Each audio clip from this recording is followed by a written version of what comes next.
우리가 히브리서의 말씀을 지금까지 보았는데요. 10장의 이제 마지막 부분에 다가가고 있습니다.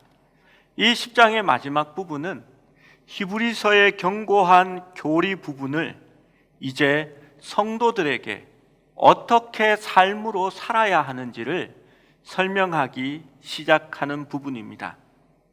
예수 그리스도의 구원과 그 가르침이 참되기 때문에 그것을 고백하는 사람들은 거기에 합당한 방식으로 살아야 하고, 또 세상 사람들도 그것을 요구합니다. 우리가 하나님의 사람인데 하나님의 뜻대로 살아가지 못하고 하나님의 올바른 진리를 우리가 드러내지 못하면 세상 사람들은 그 사람을 욕하는 것이 아니라 기독교 자체를 욕하고 하나님의 진리가 거짓이라고 말하게 될 것입니다. 여러분, 바른 진리는 반드시 결과로 나타나게 되고 자신의 믿음은 반드시 행동으로 이어져야 하는 것입니다. 성경은 그 진리와 행함을 하나로 보지 그것을 쪼개어서 다르게 보지는 않습니다. 믿음과 행함은 같은 것이고 그것은 믿음이 있다면 행함으로 드러나는 것이고 그 행함은 믿음으로 설명될 수 있는 것입니다. 히브리서의 기자는 예수 그리스도의 대제사장으로의 역할과 그의 치르신 참된 희생에 대해서 말하고 있습니다. 그리고 그것을 알고 믿는다면 우리가 어떻게 살아야 하는지에 대해서 말씀을 하고 있는 것입니다. 예전에 성막이 있었던 시대에 지성소로 들어가는 것은 정말 큰 담력이 필요했습니다. 어떤 사람도 지성소에 들어가는 것이 그렇게 쉽지 않았을 것입니다. 레위기 10장 1절에서 3절 말씀을 보면요, 엄청난 사건이 있습니다. 아론의 아들 나답과 아비후가 각기 향료를 가져다가 여호와께서 명령하시 아니하신 다른 불을 담아 여호와 앞에 분향하였더니 불이 여호와 앞에 나와 그들을 삼키매 그들이 여호와 앞에서 죽은지라. 모세가 아론에게 이르되 이는 여호와의 말씀이라. 이르기를 나는 나를 가까이 하는 자 중에서 내 거룩함을 나타내겠고 온 백성 앞에서 내 영광을 나타내리라 하셨느니라. 아론이 잠잠하니라고 기록합니다. 그리고 아론의 두 아들들은 다른 제사장에 의해서 하나님이 명하신 바에 따라서 그들을 옮기게 된 내용이 이어서 드러납니다. 성소에 들어간 것도 아니라 들어가기 위해서 분향을 하다가 죽은 것입니다. 하나님의 명대로 하나님의 뜻대로 하지 않았기에 하나님의 영광을 드러내지 못하였고 그것 때문에 그렇게 죽은 것이었습니다. 그때에 이 아론이, 여러분 우리 같으면 어떻게 할까요? 모세를 원망하지 않겠습니까? 오히려 하나님을 향하여서 당신의 일을 하다가 내 아들이 죽었다라고 원망하지 않겠습니까? 아론은 그 의미를 알았습니다. 그는 잠잠했다라고 말하고 있습니다. 그만큼 하나님은 두려운 존재였습니다. 그 앞에 아무도 쉽게 설 수 있는 것이 아니었습니다. 대제사장도 지성소 안으로 들어갈 수 없었습니다. 1년에 한 번만 허락되었고 그 지성소로 들어가기 위해서는 몸을 씻고 성소 앞으로 와서는 손발을 수족을 깨끗이 하고 또 물과 피를 뿌려서 자기의 정결함을 더하여야만 했습니다. 성소와 지성소를 구분하는 두꺼운 휘장은 사람과 하나님 사이의 장벽이었습니다. 그 안으로 들어갈 수 있는 사람은 없었고 단 1년에 한 번 제사장도 두려움으로 그 휘장을 지나갈 수 있었습니다. 제가 히브리서에 처음 그 광경을 말씀드리면서 대제사장이 이스라엘의 속죄일에 지성소로 들어가고 그가 낸 방울 소리가 들리지 않으면 이스라엘 백성들은 근심으로 기다리게 됩니다. 혹시 오랫동안 소리가 들리지 않으면 그 대제사장이 자기가 묻고 간 그 밧줄을 백성들은 이제 끌어당겨서 그의 시체를 끄집어내야 하는지 더 기다려야 하는지를 고민했습니다. 그리고 대제사장이 지성소에서 마침내 나오게 될 때에 역사학자는 그 광경을 이렇게 이야기했습니다. 백성들이 대제사장이 지성소에서 나올 때에 안도하는 그 한숨의 소리가 큰 바람이 지나가는 소리와 같았다라고 기록했습니다. 그런데 우리 예수님께서 우리를 위하여 그 길을 열어놓으신 것입니다. 예수 그리스도의 피로 말미암아 새로운 길이 열렸다라는 것을 히브리서 10장 20절은 말합니다. 그 길은 우리를 위하여 휘장 가운데로 열어놓으신 새로운 살 길이요 휘장은 곧 그의 육체니라라고 말합니다. 휘장 가운데로 열어놓으신 살 길이다라고 이야기하는 겁니다. 여러분, 그리스도의 피의 제사로 말미암아 우리는 그의 육체를 통하여 담대하게 이제 하나님 앞으로 나아갈 수 있게 된 것입니다. 지성소라는 물리적인 공간이 아니라 진실한 하나님의 임재 가운데 우리가 나아갈 수 있게 된 것입니다. 그것이 바로 그리스도의 피로 말미암은 결과였습니다. 예수님은 이것을 말씀하셨습니다. 요한복음 14장 6절에 예수께서 이르시되 내가 곧 길이요 진리요 생명이니 나로 말미암지 않고는 아버지께로 올 자가 없느니라 라고 말씀하셨습니다. 오직 예수 그리스도를 통하여 그분이 길이요 진리요 생명이니 그리스도를 통하여서만 하나님 아버지께로 갈 수 있다라고 말한 것입니다. 그러한 새로운 길, 생명의 길, 진리의 길이 우리 앞에 놓여졌습니다. 우리에게 우리의 대제사장이 되신 예수 그리스도가 계십니다. 그래서 히브리서의 저자는 이것을 지금까지 설명한 후에 너희가 정말 생명이 되시고 너희의 살 길이 되시며 하나님 앞에 나아갈 수 있는 그 길이 열렸다면 너희가 어떻게 살아야 하는지를 세 가지로 권면하고 있습니다. 그것의 첫 번째가 22절의 말씀입니다.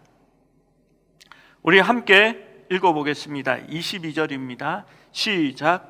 우리가 마음의 뿌림을 받아 악한 양심으로부터 벗어나고 몸은 맑은 물로 씻음을 받았으니 참 마음과 온전한 믿음으로 하나님께 나아가자. 그리스도의 흘린 피로 말미암아 하나님께 나아가자라고 말합니다. 여러분, 담대하게 하나님께 나아가는 것을 요청하는 겁니다. 이전에 하나님 앞에 나아가는 것은 두려운 일이었습니다. 아무도 하나님 앞에 나아가라고 하거나 나아가자고 할 수 있는 사람은 없었습니다. 대제사장만이 허락한 때에 두려움과 떨림으로 말미암아 그 지성소로 나아갈 수 있었던 그 길을 예수 그리스도로 말미암아 우리 모두가 함께 담대하게 하나님 앞으로 나아가자라고 말하고 있는 것입니다. 예전에는 희생의 피가 없으면 지성소로 들어갈 수 없었습니다. 하나님의 영광을 드러내지 않고 자기의 삶이 깨끗하지 못하면 하나님께로 나아갈 수 없었습니다. 그러나 우리가 하나님 앞에서 의롭다 하심을 얻는 것은 동물의 피가 아니라 그리스도께서 흘린 피로 말미암아 지금도 살아계시는 예수 그리스도께서 우리의 대제사장이 되셔서 하늘 보좌에 계시기 때문에 우리가 담대하게 하나님 앞으로 나아갈 수 있는 것입니다. 히브리서 7장 25절은 이것을 설명했습니다. 그러므로 자기를 힘입어 하나님께 나아가는 자들을 온전히 구원하실 수 있으니 이는 그가 항상 살아계셔서 그들을 위하여 간구하심이라 라고 말씀합니다. 살아계신 대제사장이 있기 때문에 담대하게 들어갈 수 있는 것입니다. 구약의 대제사장은 1년에 한 번 지성소를 방문하였고 또 피로 깨끗게 하기 위하여 짐승들은 계속해서 드린 바 되고 죽인 바 되었습니다. 그러나 예수님은 지금도 살아계셔서 대제사장이 되셔서 우리로 하여금 하나님 앞으로 나아오라는 그러한 초대를 하고 계신 것입니다. 이것이 얼마나 큰 특권입니까? 그것이 새 언약으로 말미암아 우리에게 주어진 것입니다. 우리는 주님의 피 흘리심으로 말미암아 날마다 매 순간순간마다 하나님께로 나아갈 수 있는 길을 얻게 된 것입니다. 날마다 숨쉬는 순간마다 하나님 앞에 설 수 있는 그러한 초대를 받은 것입니다. 여러분, 이것이 얼마나 놀라운 일인지 모릅니다. 그런데 우리는 그 특권이 얼마나 소중하며 그 특권이 얼마나 귀한 것임을 잊고 살 때가 너무나 많습니다. 여전히 구약의 사람들처럼 속죄일에 한 번만 하나님께 나아가는 것으로 만족하는 사람들이 있습니다. 1년 내도록 교회 나오지 않다가 크리스마스 예배나 부활절 예배 한 번만으로 만족하는 사람도 있습니다. 미국의 어떤 목사님이 장례 광고를 하면서 이렇게 광고를 했습니다. 우리 스미스 성도님이 20년 만에 교회를 방문하는 날입니다. 모두 함께 참석해 주시면 좋겠습니다 라고 장례 광고를 했습니다. 한 번도 하나님 앞에 예배하러 오지 않다가 마지막 장례 때에 이제 교회에서 그 장례식을 치르게 되는 것입니다. 우리의 삶 속에 하나님의 임재 앞으로 나아가지 못하고 주일 한 번의 주일 예배만으로 하나님 앞에 예배 드리는 것을 만족하는 사람들도 있습니다. 여러분, 그것은 그리스도의 십자가를 헛되게 만드는 것입니다. 많은 사람들이 내가 여유가 있고 특별한 문제가 없을 때에만 하나님께 나아가면 된다라고 말하는 것입니다. 우리는 그리스도께서 우리에게 주신 특권을 그렇게 헛되이 내버리고 있는 것입니다. 우리가 하나님 앞에 언제든지 나아갈 수 있지만 그 하나님 앞에 나아가는 것도 성경에는 단서를 붙이고 있습니다. 22절 말씀입니다. 우리가 마음의 뿌림을 받아 악한 양심으로부터 벗어나고 몸은 맑은 물로 씻음을 받았으니 참 마음과 온전한 믿음으로 하나님께 나아가자라고 말하는 겁니다. 어떠한 마음으로 하나님께 나아오는지를 말하고 있는 것입니다. 출애굽기 29장 21절은 이렇게 말합니다. 제단 위의 피와 관유를 가져다가 아론과 그의 옷과 그의 아들들과 그의 아들들의 옷에 뿌리라. 그와 그의 옷과 그의 아들들과 그의 아들들의 옷이 거룩하리라 라고 말씀합니다. 출애굽기 30장 18절에서 21절은 이렇게 말합니다.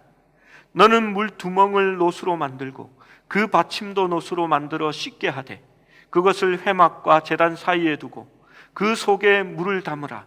아론과 그의 아들들이 그 두멍에서 수족을 씻되 그들이 회막에 들어갈 때에 물로 씻어 죽기를 면할 것이요 제단에 가까이 가서 그 직분을 행하여 여호와 앞에 화제를 살을 때에도 그리할지니라.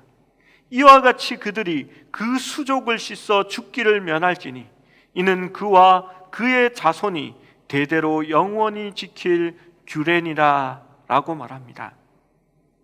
여러분, 우리가 지금도 하나님과의 교제를 위해서 영적으로 준비해야 합니다.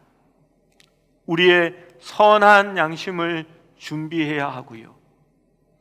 그 선한 양심을 준비한다라는 것은 성령님께서 우리에게 주신 부드러운 마음 속에 성령의 이끄심에 순종하는 마음을 가져야 한다는 것입니다. 구약의 제사장은 성소에 들어가기 위하여 수족을 씻어야 했습니다. 신약의 그리스도인은 깨끗한 마음과 양심을 가지고 하나님 앞에 나아와야 한다라고 말하는 것입니다.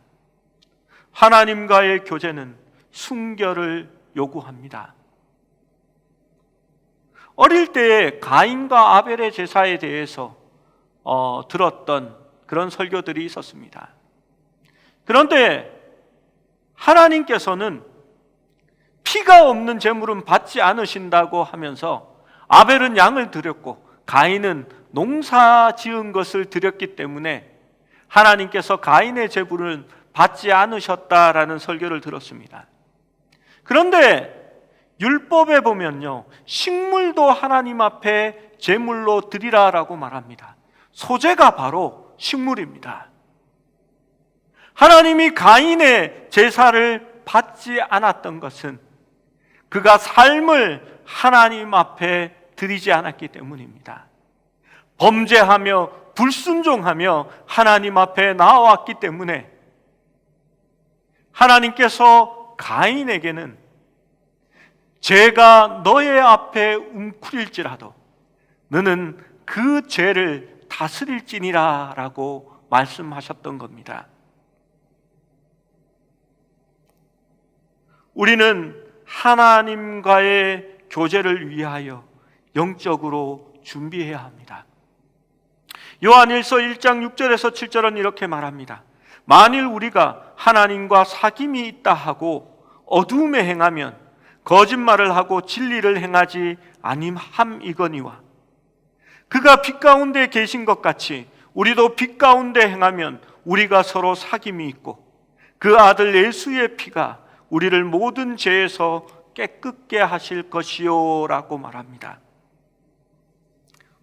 하나님과 사귐이 있다 하고 어두움에 행하면 거짓말하는 거고 진리를 행하지 아니하는 것이다 라고 말합니다. 무슨 거짓말입니까? 하나님과 사귐이 있다라는 그 말이 거짓말이라는 겁니다. 하나님과 교제하고 하나님의 임재 가운데 나아가는 자들은 빛 가운데 거하는 사람들이며 하나님의 진리를 따르는 자들이라라고 하나님께서 말씀하고 있는 것입니다. 사랑하는 여러분, 그리스도의 피로 말미암아 우리는 하나님과의 교제에 초청받았습니다. 주님은 우리에게 임마누엘의 하나님이 계셔서 우리와 함께 하신다라고 말씀하셨습니다.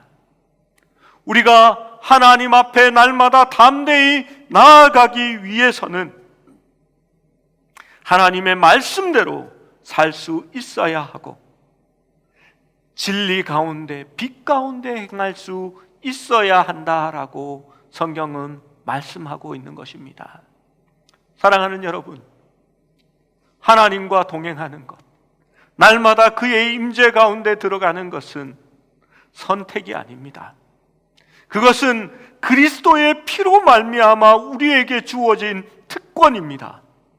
그 특권을 누리기 위하여 날마다 빛 가운데 생활하며 주님의 이름을 찾는 여러분이 되시기를 축원합니다.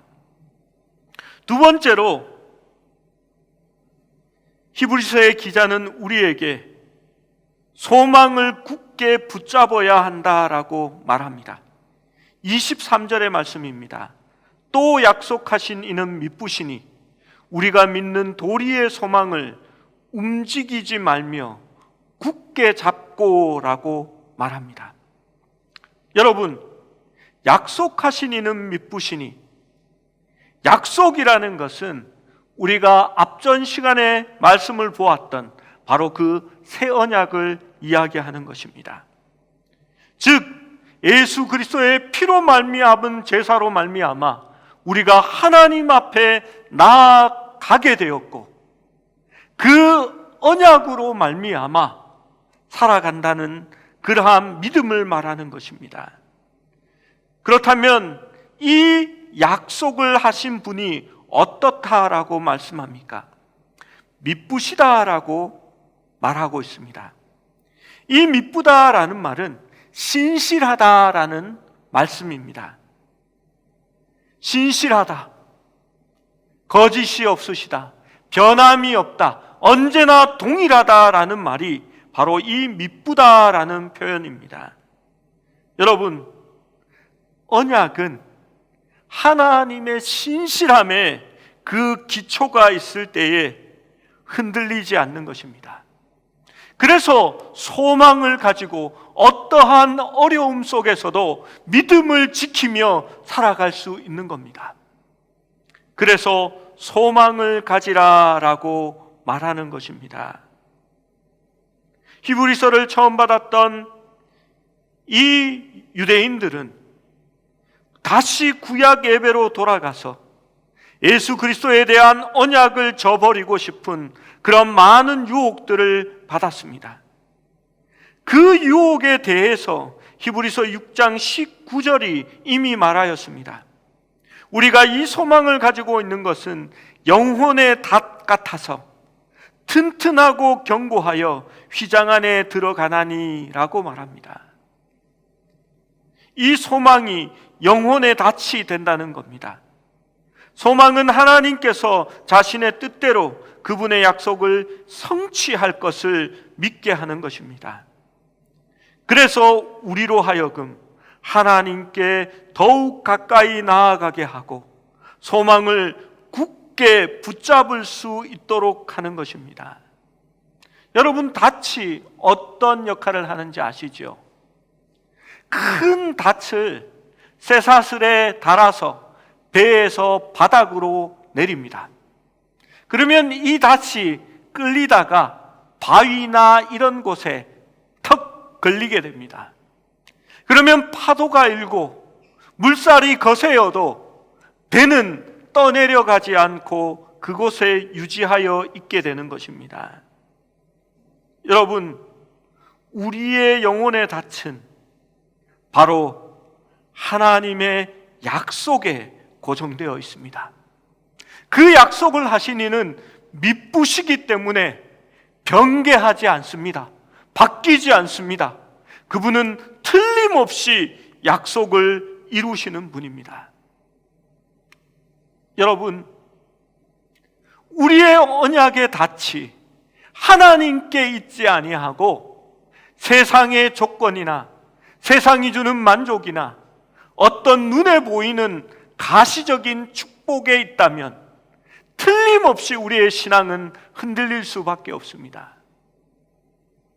내가 잘 되고 건강하고 사업이 잘 되고 또 좋은 일들이 일어나면 하나님이 나와 함께 하시나 봐, 하나님이 우리와 함께 계신가 봐 하고 간증을 하고 난리가 납니다.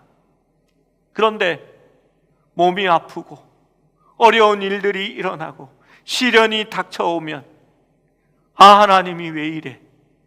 왜 내 주변의 일들이 이렇게 하나같이 풀리지 않아? 라고 흔들리게 되는 것입니다. 여러분, 닻은 파도에 두는 것이 아닙니다. 닻은 저 깊은 곳에 바위 위에 고정되어 있는 것입니다. 우리의 소망이 하나님께 있을 때에, 주님께 있을 때에 우리는 흔들리지 않게 되는 것입니다. 왜냐하면 하나님은 어떤 일들 가운데서도 약속하신 것을 지키시는 분이시기 때문입니다. 그가 약속하신 것들은 반드시 이루어질 줄로 믿는 것이 바로 믿음입니다. 여러분, 하나님의 약속이기 때문입니다. 신자가 희망을 그리스도에게 고정시키고 하나님의 신실하심을 의지할 때에 그는 흔들리지 않을 것입니다. 그러나 세상을 바라보고 뒤돌아볼 때에 사람들의 믿음은 언제나 흔들리게 되는 것입니다. 사랑하는 여러분, 약속을 붙들어야 합니다. 말씀을 붙들어야 합니다.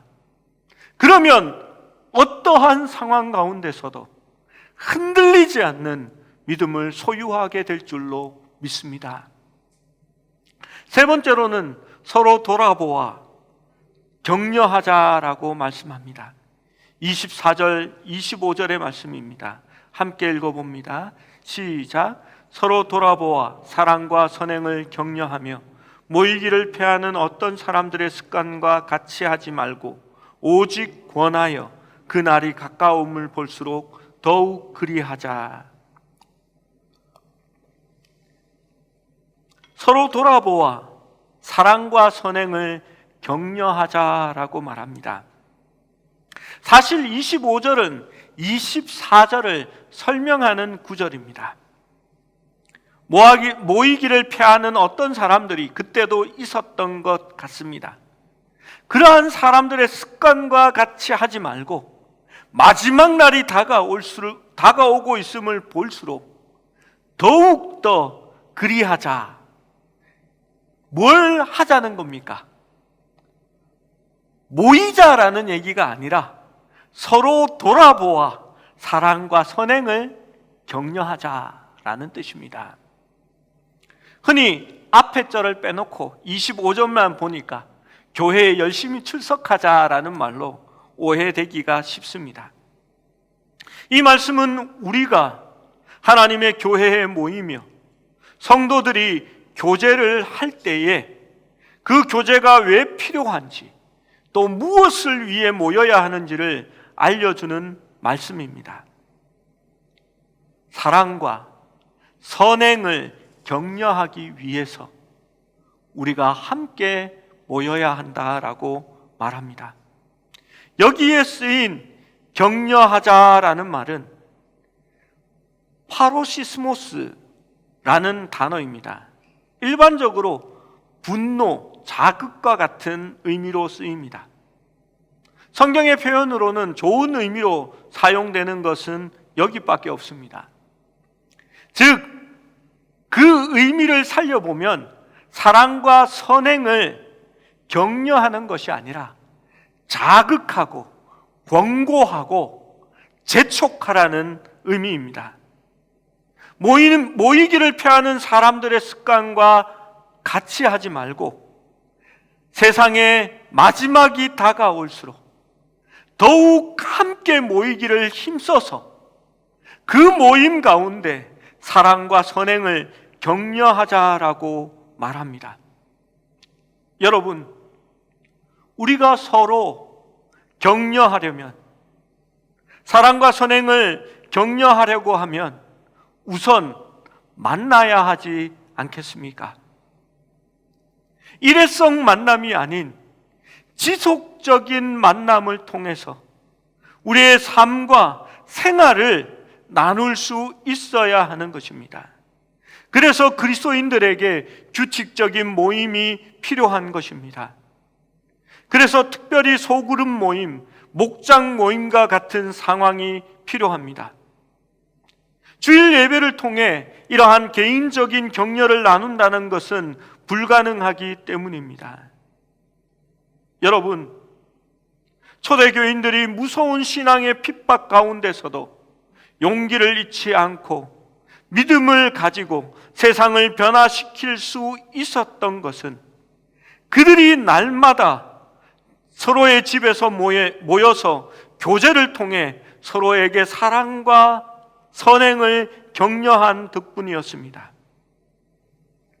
1세기의 그리스도인들은 보다 더 복잡한 위기에 직면해 있었고 그들은 그러한 성도들의 모임을 통하여 그들의 믿음을 지킬 수 있어야 했습니다.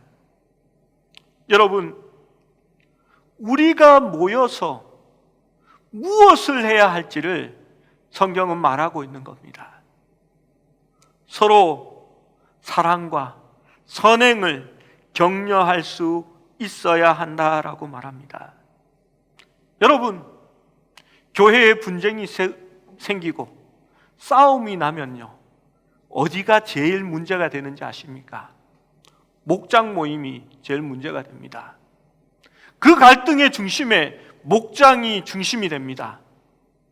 그 목장의 리더들이 사랑과 선행을 격려하는 것이 아니라 교회에 대한 흠담을 내어놓고 자기 의견과 반대되는 사람들의 그러한 비난을 하는 그러한 장이 됩니다. 믿음이 연약한 사람들은 그 사람의 일방적인 얘기를 따라가고 그 이야기가 맞나보다 생각하게 되는 거지요. 그래서 목장이 서로의 갈등을 조장하는 곳이 되고 나누음의 시작이 되어버리는 것입니다. 여러분, 성경은 그런 것을 하라라고 하지 않습니다. 우리가 모여서 하나님의 말씀을 통하여 우리가 행하여야 할 하나님의 사랑과 그 선행에 대해서 서로 격려하라라고 말하는 것입니다. 여러분, 그것이 우리가 모이는 대화의 주제가 되어야 한다는 것입니다. 우리의 모임은 바로 사랑과 선행을 격려하기 위해서 모여야 한다는 것입니다. 지금 세상을 떠들썩하게 말하는 정인이 사건이 있습니다. 그 양부모가 다 목사의 자녀라고 합니다.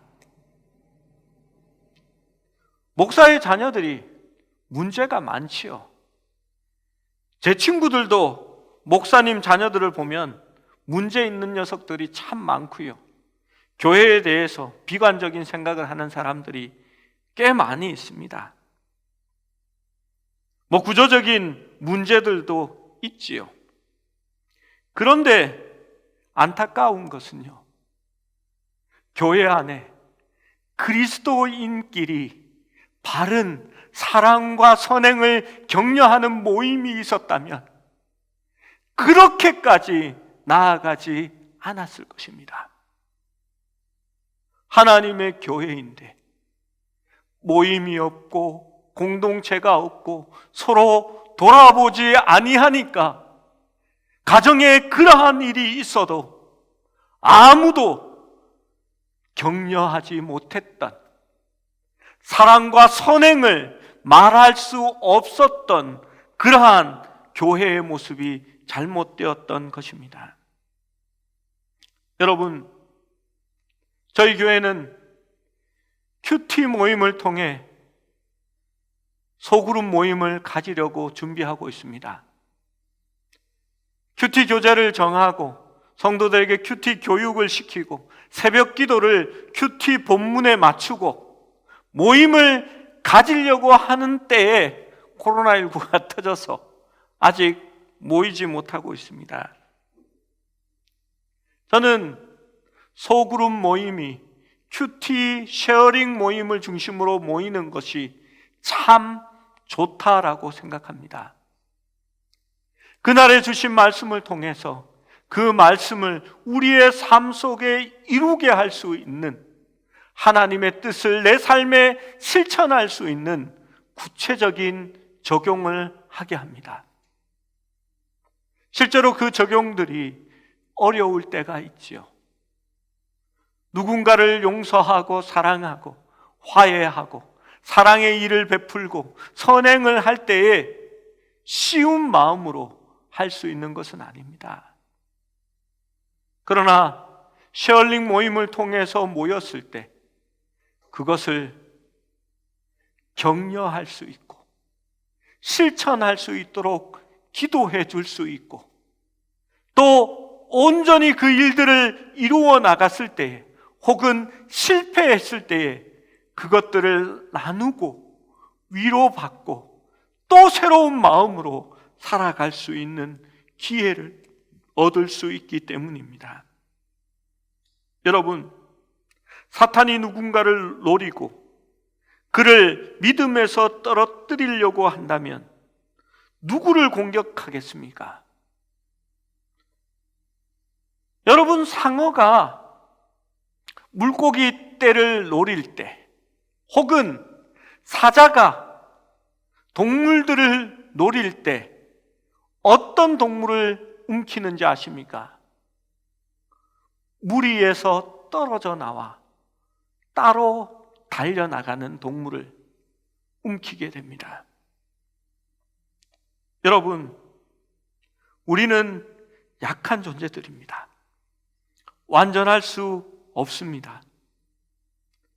그러나 우리가 힘을 내어 신앙의 공동체 속에서 살아갈 수 있을 때에 우리는 사탄의 유혹을 이겨낼 수 있습니다. 에베소서는 우리가 하나님의 전신갑주를 입어야 하고 적의 불화살로부터 그것을 이겨내기 위하여 믿음의 방패를 가지라라고 말합니다. 그런데 로마의 방패와 그 전술을 보면요, 방패는 자기 혼자 사용하는 것이 아닙니다. 방패를 들면 상반신만 겨우 막을 수 있을 정도라고 합니다. 적의 불화살이 날아올 때에 이 작은 소대가 10몇 명이나 20명이 서로 모여서 한 사람은 앞에 앉고 그 앞에 있는 사람은 그 방패 위에 또 하나의 방패를 포개고 그 뒤에 있는 사람은 그 위에 방패를 포개어 서로 하나의 공동체가 될 수 있을 때에 적의 화전을, 불화살을 막아낼 수 있게 되는 것입니다. 여러분, 우리는 쉽게 나태해집니다. 그러기에 서로가 서로를 격려하고 독려하고 책망할 때에 우리는 하나님께서 원하시는 믿음의 생활을 감당해 나갈 수 있는 것입니다. 기러기들이 V자 모양을 하면서 날아가는 이유에 대해서 우리는 이미 많은 설명을 들었습니다. 기러기는 떼를 지어 날아다니는데 한 마리가 이동할 때보다 무리지어 V자형으로 날아갈 때에 70%를 더 멀리 날아갈 수 있다고 합니다. 새가 날개를 움직일 때 발생하는 공기의 파도가 뒤따르는 새들의 비행을 더욱더 쉽게 만들어준다라고 합니다. 선두에 선 기러기가 지치면 그 기러기는 V자형의 제일 맨 끝으로 이동하게 되고 다른 기러기가 또 선두에 나서게 됩니다. 그리고 뒤에 있는 기러기들은 소리를 내면서 앞에 있는 기러기들을 독려하며 힘을 더해주는 것입니다. 그렇게 그들은 멀리 있는 목적지를 향하여 날아갑니다. 가끔씩 자전거를 타고 멀리 갈 때가 있습니다. 혼자서 자전거를 타고 저희 김포에 저희 부모님 집에 이렇게 갔다 오면요, 얼마나 힘이 드는지 모릅니다. 갔다가 오면요, 제가 예전에 한번 말씀드렸지만 자전거를 버리고 싶어요. 이 자전거를, 그래서 제가 생각하는 게 비싼 자전거를 타는 이유가 여기에 있구나. 버리고 싶어도 버릴 수가 없잖아요. 그리고 제 친구 목사가 그런 얘기를 합니다. 쫄바지를 입고 자전거를 타야 된다고. 왜냐하면 그거 입고 자전거와 떨어져서 버스를 탈 수는 없거든요. 그 바지는 자전거와 붙어 있을 때에만 용서가 되는 바지인 것 같습니다. 그런데 두세 명이 함께 자전거를 타면요, 지치지 않고 멀리 갔다 올 수 있습니다. 한 사람이 앞에 자전거로 달리고 그 뒤에 바짝 붙어서 달리면 저항이 많이 줄어들거든요. 뒤에 달리는 사람은 정말 쉽게 따라갈 수 있습니다. 그걸 사람들이 앞에 사람 피를 빨아먹고 달린다라고 이야기하더라고요. 그래서 내가 피를 좀 빨게 하고는 뒤로 이렇게 가서 붙습니다. 여러분, 신앙도 그러합니다. 혼자서 하는 신앙은 없습니다. 히브리서의 기자는 우리에게 분명히 얘기합니다. 그리스도께서 우리의 대제사장이 되었으니 담대히 하나님 앞으로 나아가라. 소망의 닻을 하나님께 두어라.